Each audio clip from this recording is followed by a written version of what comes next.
د بل پلار بې عزته کول په خپل پلار ته بې عزته کې د بل مشر سپکاوي د خپل مشر سپکاوي کې تو کو ته وایې زما مشر دې عزتمند وي د قدر دې خلک وکړي د نورو مشرانو قدر کوه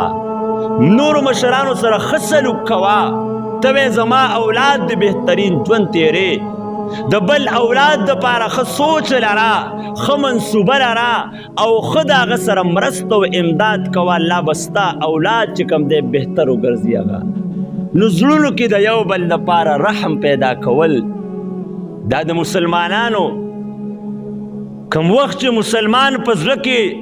رحم و اگر چې مسلمان یو ځای بل ځای پاتې کېدو خو چې مسلمانونو په یو بل به دردېدو په یو بل به خفه کېدو هغه وخت د مسلمانانو یو روب په ټوله دنیا باندې حکومت یې و طاقت یې و زور یې و هېڅ وسایل ورسره نه و خو زړونو کې د یو بل دپاره رحم او درد او غم و هغه ولا تنازعوا فتبشلوا وتذهب ريحكم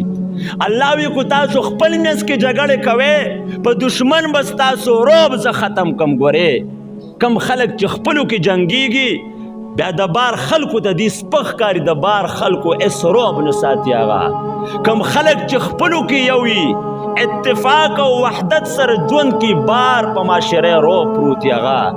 نن مسلمان ټوکړې ټوکړې دی نن دشمنان اسلام ته پته را چې مسلمانانو روب